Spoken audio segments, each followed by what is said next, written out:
What kind of bamboo is this? It's so resilient. Lu Yuqing asked with a surprised expression. It should be a type of purple essence bamboo, one of the hardest types of trees in existence, Hunley replied. He continued onward while speaking, making his way up the steps in front of the bamboo cabin before stepping through the entrance. The cabin was barely furnished, with only a woven bamboo 8 Immortals table coupled with 4 long benches in the outer room and 7 bamboo beds in the inner room. These beds are so small and narrow, it feels like they're meant for children, Lu Yuqing mused with slightly furrowed brows. It's said that the Boundless Sword sect was extremely strict in its recruitment of disciples. There was never any large intake of disciples. Instead, existing disciples were sent out to search for children with supreme swordsmanship attitude, and these children were nurtured from a young age. This is most likely some of those disciples stayed in their youth, Han Li speculated. I see. I've read some records about this sect by chance in an ancient scripture, and I recall that the sect had extremely few members, all of whom very rarely left the sect, so it was a very mysterious entity. But I don't know any more beyond that, Lu Yuqing said. If disciples of this sect wanted to leave as sect disciples, then they had to reach the Golden Immortal stage first. Otherwise, they would have to stay in the sect until the day they died. During its heyday, there was once a story about the sect having 7 Golden Immortals travelling the world together, but not many people know of this story nowadays, Han Li said. How do you know about this, Brother Han? Lu Yuqing asked with a curious expression. Technically, I'm a swordsman myself, so I keep an eye out for things like this in my reading. There are many more legends surrounding the Boundless Sword sect, and the most renowned one pertains to the Boundless Sword Sea in its inner sect, Han Li continued. What's that? Lu Yuqing asked with an intrigued expression. Han Li began to make his way out of the bamboo cabin as he explained. It's said that the founder of the Boundless Sword sect, the Boundless Taoist, had a hobby of collecting swords. Regardless of whether it's a battle of life and death or just a casual spar, he would always take the flying swords of the opponents that he defeated to be kept in the sect's sword pond. All of the disciples that he took under his wing adopted the same tradition as well, and whenever they left the sect to explore the world, they would search for swords to bring back to the sect. And over time, the Boundless Sword Pond turned into the Boundless Sword Sea. After emerging from the bamboo forest, the two of them continued up the winding mountain path, arriving at a stone staircase that extended all the way up into the clouds halfway up the mountain. To the left of the stone staircase stood a giant black rock, upon which were inscribed the words, Sword Resolution Stone in antiquated characters. Han Li strode over to the giant rock, and upon close inspection, he discovered that there were 2 small lines of white text beneath the words, Sword Resolution Stone. True immortals shall not take flight here. All swords of this world must bow their heads. Every single character was giving off an indescribable aura of sharpness, as if each and every stroke was comprised of a streak of sword chi. It was clear that the inscription had been made by the same person as the one who had made the Boundless Sword sect. Inscription on the plaque at the entrance. I can understand the first line alluding to how even true immortals are unable to fly here, but what does the second line mean? Lu Yuqing murmured to herself. The Boundless Sword Sea of the Boundless Sword sect contains countless swords, and there's no larger collection of swords in this world. That's most likely what it means for all swords to have to bow their heads. However, what I'm struggling to understand is what this Sword Resolution Stone is supposed to be, Han Li mused. As soon as his voice trailed off, a burst of thunderous rumbling suddenly rang out from the cloud above, and a burst of golden light emerged before spreading in all directions. Han Li immediately looked to see what was happening overhead, while Lu Yuqing hurriedly asked, What's happening, Brother Han? Some type of restriction seems to have been activated above the clouds. My spiritual connection with my bonded flying swords have been severed again, Han Li replied with tightly furrowed brows. Immediately thereafter he turned and strode onto the first stone step before launching himself diagonally upward, scaling several hundred steps with just a single leap.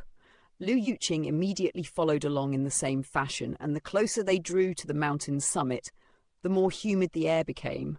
By the time they had reached an altitude of several thousand feet, they found themselves enshrouded in a cloud of misty water vapor. As they traversed through the sea of mist, their visibility was severely hampered, and their spiritual sense was also significantly restricted. Something's not right with this mist. I can't see through it with my spirit eye ability, so be careful. Han Li cautioned as he conjured up a layer of protective spiritual light over his body and accelerated up the staircase. Lu Yuqing was following along close on his heels with her ocular ability activated, and all of a sudden she yelled, "Look out, Brother Han!" As soon as her voice trailed off, 2 streaks of golden sword light came flying out of the dense mist above Han Li's head before hurtling down with one crossed over the other. Han Li looked up to find that the 2 streaks of sword light had been unleashed by a pair of tall wooden puppets with long and slender limbs. Instead of retreating in the face of the attack, Han Li lunged forward instead, flying straight under the 2 streaks of sword light.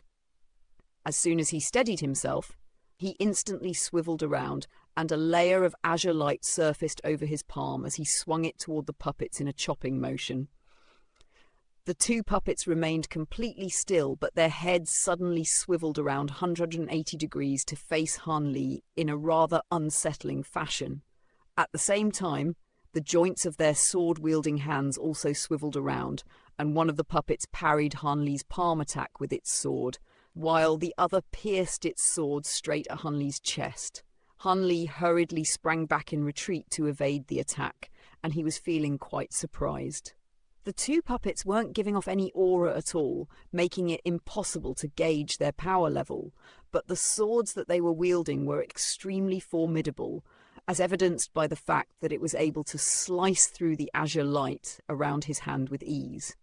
Immediately thereafter, several more streaks of sword light appeared above his head, then intertwined to form a golden sword net that swooped down upon him. Han Li raised a fist before throwing a punch upward, releasing an azure fist projection, which was instantly sliced apart upon contact with the golden sword net. Han Li swept a palm through the air once again, and this time his heavy water true axis flew out of his sleeve before rising upward like a revolving millstone.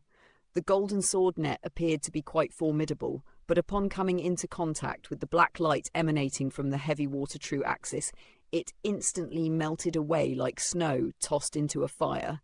Right at this moment, 5 more streaks of sword light flashed through the air, and 5 additional wooden puppets appeared around Han Li without any warning.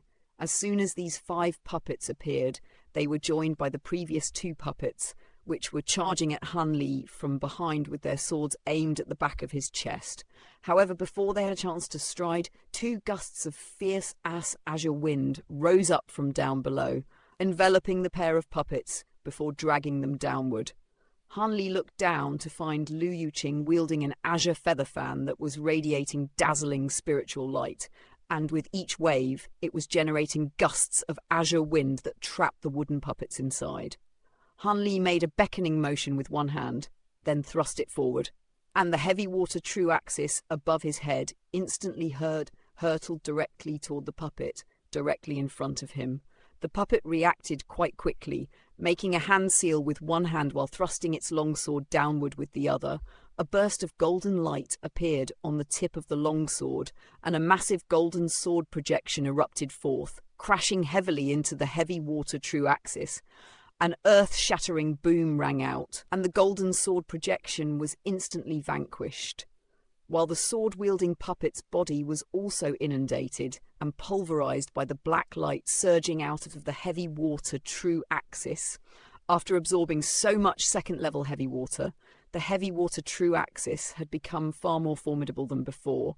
The other 4 sword-wielding puppets swiveled their heads around to lock their eyes on Han Li, and at the same time, a peculiar rune on each of their glabellas began to radiate golden light as they thrust the tips of their swords toward the heavens. Han Li's brows furrowed slightly as he cast his gaze upward, and a sense of foreboding instantly welled up in his heart. Sure enough, the faint glimmers of light began to appear above the mist that enshrouded the entire area, and the sky quickly began to rumble as if a thunderstorm were approaching. "Come to me, fellow Taoist Lu!" he hurriedly yelled. Lu Yuqing immediately swept her fan through the air without any hesitation, releasing 2 fierce gusts of wind that blew the pair of puppets aside, then flew over to Han Li's side in a flash. She had only just gotten under the heavy water true axis when a burst of deafening rumbling began to ring out overhead, and a vast expanse of golden radiance descended from the heavens. It was a mass of countless streaks of golden swordlight, identical to the ones that Han Li had to contend with while attempting to fly to the mountain summit. Those streaks of swordlight had only been present to prevent people from taking flight, whereas this golden sword array was purely designed to kill its target, so the swordlight within it was far more formidable than before. Not only that, but the descending streaks of swordlight were also imbued with faint hints of metal law fluctuations, and that was why Han Li had called Lu Yuqing to his side so urgently.